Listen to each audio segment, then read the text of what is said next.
Welcome back to the talk. We're talking matters pornography. Do you think you're innocent or you think you're not affected? Right here, we shall demystify that to you.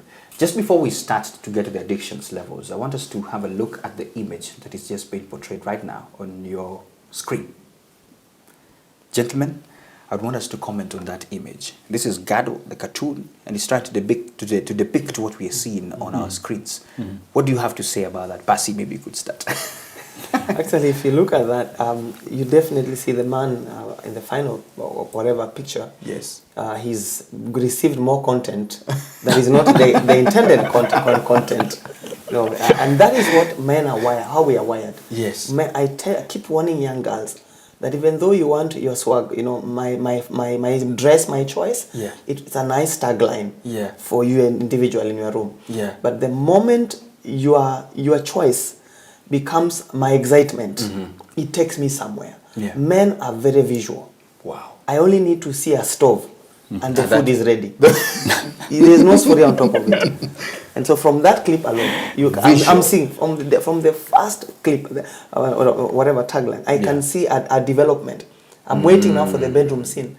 So by the time you finish news, I'm waiting for us to finish. And I met men who are like that. Yeah. There's this particular TV siren, they can't wait in the evening. Yeah. In fact, the wife say, now switch off that TV. Because the way you watch it as if life is coming to an end. Oh my goodness.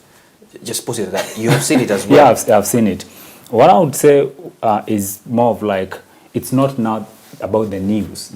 It goes beyond that. And that's why, you know, for it to sell or for it to be like, you know, news, it's got to, you know, to be depicted in a way that it's sexually appealing. So we're actually selling people. We're not exactly. And back to what I said, it's indicative of deep psychological issues, battles, struggles in the lives of our female and even in the men. Just on the wife, you know, like looking, wow, you know, seems like there's more content. Yeah. And I'm just trying to imagine what the wife, you know, is thinking. Yes. More, you know, there's more than we asked, we paid for. Yeah, you know, I have a friend who likes asking this question to, you know, to a mixed audience. Right. And they will ask all the ladies, let me see your hands, and the ladies will lift up their hands. And then he asks the other question, who amongst you would like to be married to a man who is addicted to pornography? No hand shows up.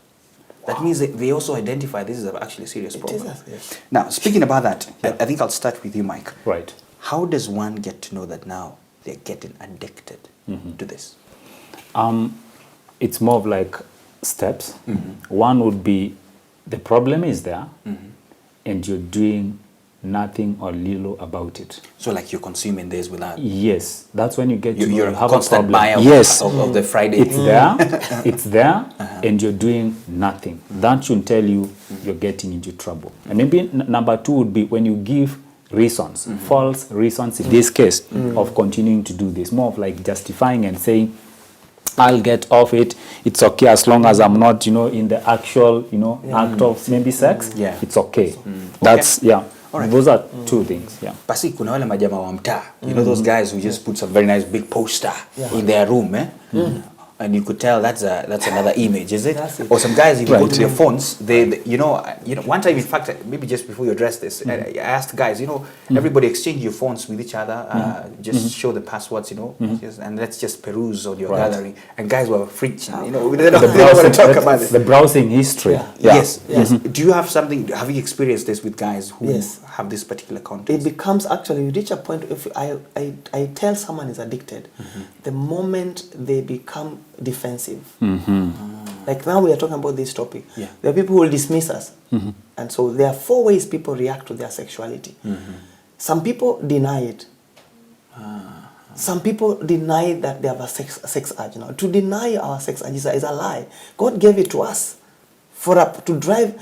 God gave us a sex drive to drive his purposes forward. And so we cannot afford to behave as if we don't have a sex drive. Now, what gets at pornography is that denial without using it appropriately. Now, the other one is to demonize. To demonize is to make even this conversation become a sin. You won't even tune in right now because you're thinking, oh, that's not for me. Yet, you are stuck in your own personal way. So, you become dismissive. And then some people despise. They don't know the power of sex to change, that it can change your life forever. So that addiction into porn can lead you to a point where you become a rapist. I've met guys who, how they began was a slow joke, and the next thing they know, they want to jump at a woman. And finally, we need to work in discernment.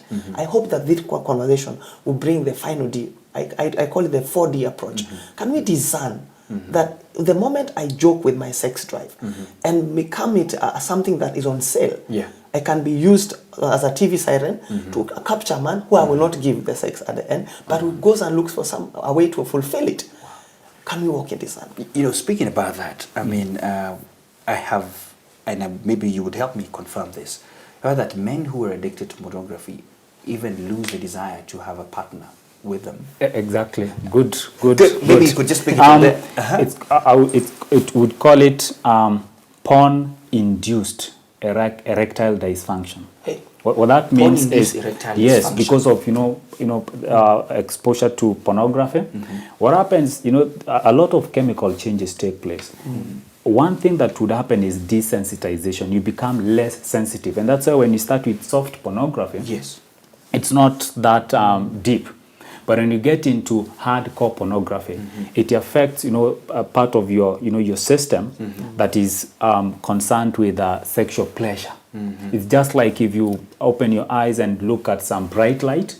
When you turn like this, you get affected. That's true. So that part that is concerned with sexual, pleasure, attraction, and all that, it has been overstimulated. All right. So when you get into the normal sex, you've exposed yourself. It's like tolerance. Just like alcohol, you're taking two. And as you continue, so if you at some point, if you go back to the 2, you're not getting the same effect. You become tolerant. And now the thing with pornography is that it's commercial. It's not depicting the normal sex, right? This is more of acting. It's more of commercial. It's money.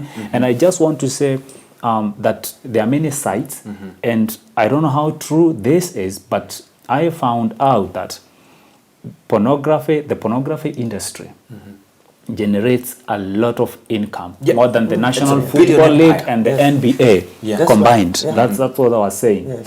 So it's quite a serious problem, and I think we need to be bold, Pastor. We need to be bold about this and get out of it. Very true. They call it $1 billion empire. Exactly. It's a very serious. Who laughs all the way to the bank? Absolutely.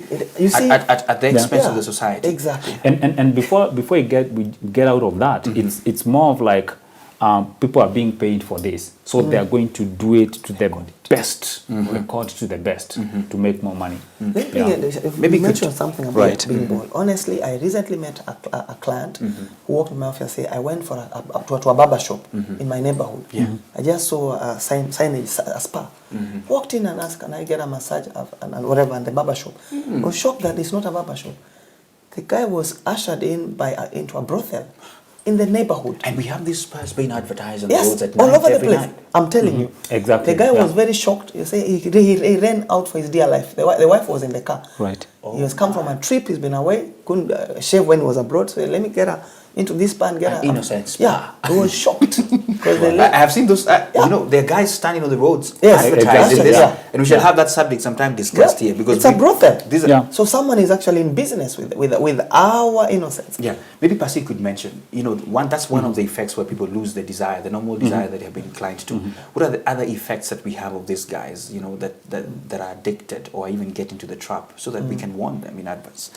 I mean, I'm glad that I mentioned that. When I come from a level where I've been enjoying pornography, and then I want to come back to the normal sex, which is when you deal with a human being, there must be a build-up. It's a relationship. You can't just walk in and start exerting yourself to the fullest. The other effect is you reach a point whereby you cannot focus. I know people who you walk on the street and a guy almost hits the pavement. A lady passes and the guy just follows and has indication. Mpaka mwisho to the horizon. Wow. That is an addiction right there. You reach a point where you've lost your internal guards, which the Bible calls self-control. Wow. And so you want to follow through everything in a skirt, including a chicken. Why are people going into bestiality? You've heard mtu amesukuma ng'ombe mahali, amesukuma kuku. These things are happening. What are those things happening? Right. That's where it begins. We reach a point you can't get your desire with a human being or with a pornography. It's not enough with a newspaper, soft or hard. Now you want to get at an animal, and you jump on the chicken. And maybe just to add a little bit on that. This is apart from what you call impulsive behavior. You know, you're doing things without really looking at the consequences, because you know pornography is like maybe what you'll call like an impulse control, you know, issue. You get into other forms of impulsive maybe behavior and conduct, you know, because you know this is something you're doing without you're not really in control. So even driving, you're so impulsive, you're just spontaneous. You explode. You know, intermittently, you know, explode, so to speak. So in addition to loss of the sexual, you know, the normal sexual pleasure and desensitization, impulsivity. And impulsive would, like, you know, the bestiality and all that. There we go. That's where now even because you've weaned your system that you're not in control. So you know you just want to, you know, to express yourself sexually. Because it's very hard to comprehend how somebody would get a toddler 2 years, 2 months just old. That's a disease. That's a disease. Oh my! Now 2-year-olds and it's bad. You know, now maybe a parent is watching it. They're thinking, you know, myself, I'm safe, I'm married, I'm okay. I think we want to address that issue where, you know, a partner all of a sudden starts watching. And is it safe for married couples to watch pornography? I don't know. If I may talk, I'm really into marriages by virtue of doing a lot of premarital marriage counseling. I honestly feel that the danger we get ourselves into, if as a couple, you begin by watching pornography together. There's a level whereby the body will not, you not always want to have sex. Even in marriage. There are times when the other party is not ready. Now what if you've driven yourself to a high where now you want to have it and the other party is not ready? Maybe they are sick. That's true. They're having that moment of their time. Exactly. And so you become frustrated and it strains the relationship. You start feeling nimenyimwa. And at that point someone goes out. And that's a crazy thing outside. This mpango kando we're talking about. You drive, it's like revving a car that is parked. And speaking about that, maybe on the psychological aspect of it, because there was this particular advert that we had on air that was talking about mpango kando and making it look like it's a cool thing at some point.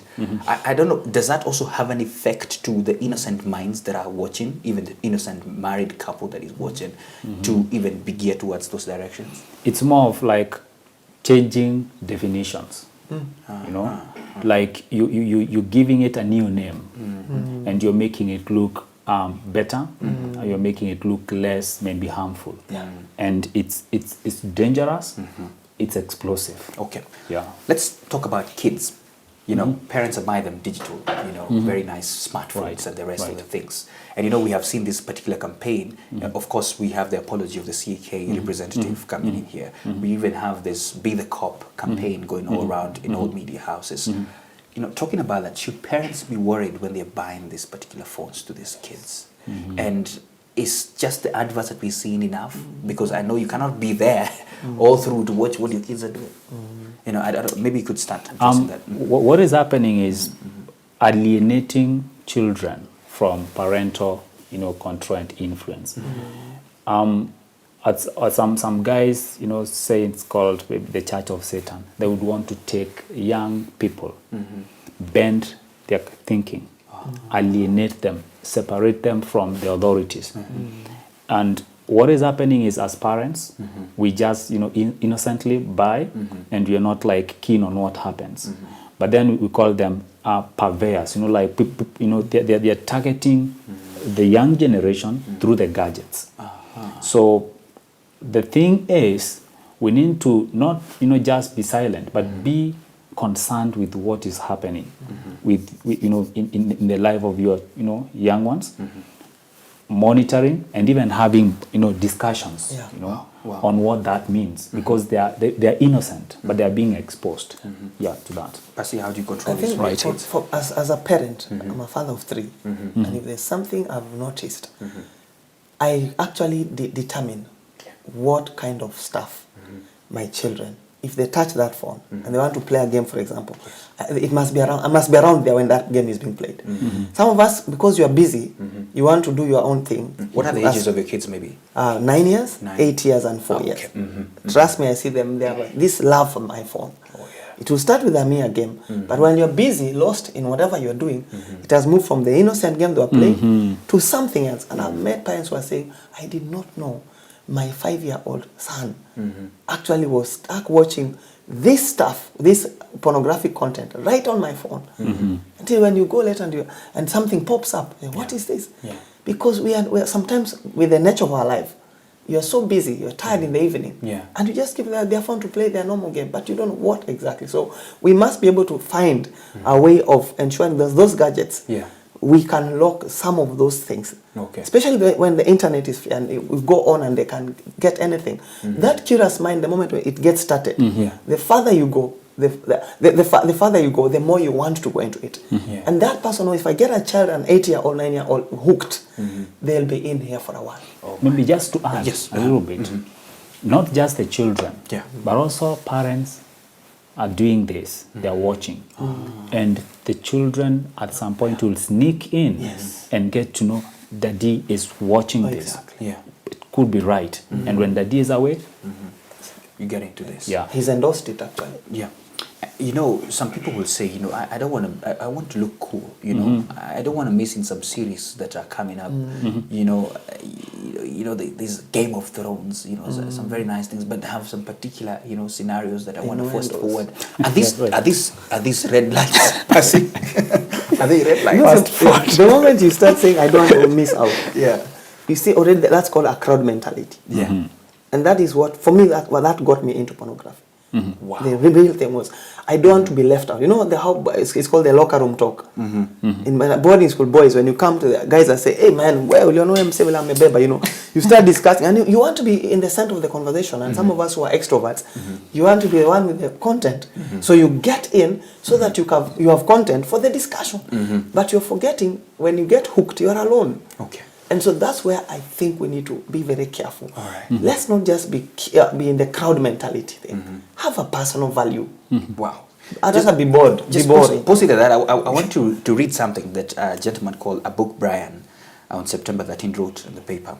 And he said that the Media Owners Association, the Kenya Union of Journalists, the Consumers Federation of Kenya, the clergy, and other major stakeholders should agree on issues such as the type of content to be aired, the appropriate time of airing such sensitive programs, and their packaging. And this is the question I wanted to throw to you. Do you think the bodies concerned, even the CAK, the government at large, are they doing enough? Or are we scoring our own goal when we want to advertise that we should be careful where we have even allowed such particular, you know, content to be on our websites? I don't know what you would have to say on that. Well, I don't want to say maybe I know the people behind that, but Pasi, I'm just trying to imagine if I'm the one in charge of this and I'm into it. I'm into pornography. I mean, so you can imagine. You can't do that. However, I want to say the challenge with pornography, whatever, viewing and addiction, there's an element called anonymity. It's anonymous, you know. I mean, with maybe the communications and whatever the child online protection get into, like telling you not to Google and do, you know, on your private phone. That's the challenge.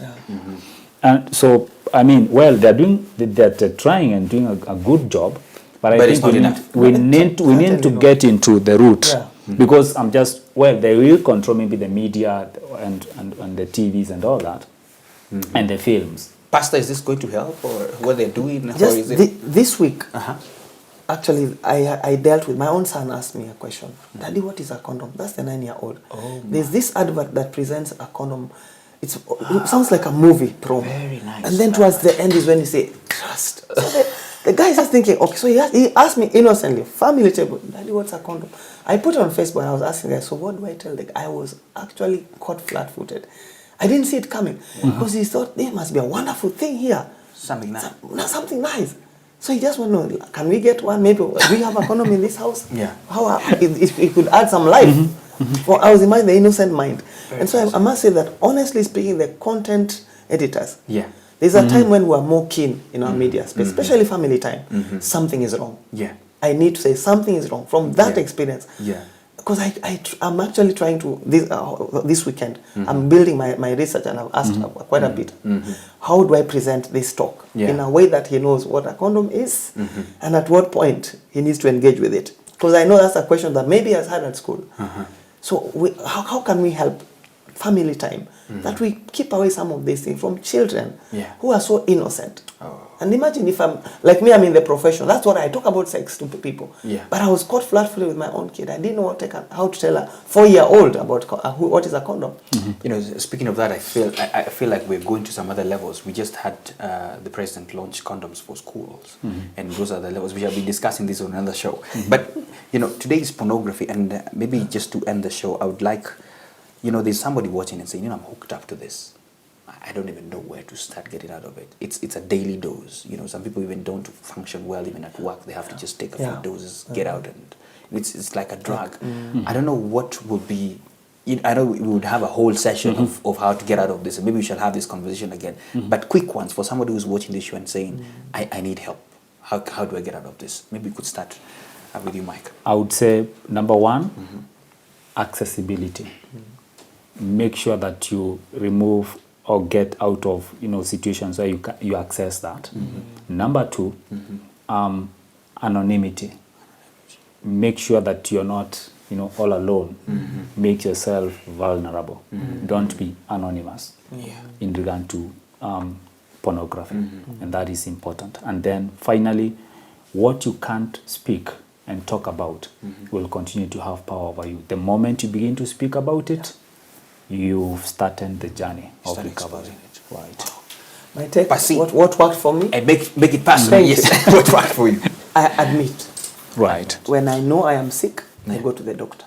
At that point, I've admitted I'm sick. I know people who can have a headache. I'm just having a slight headache, but it's okay. They don't take medicine for a whole week. They don't see the doctor. That's denial. So can we stop being in denial?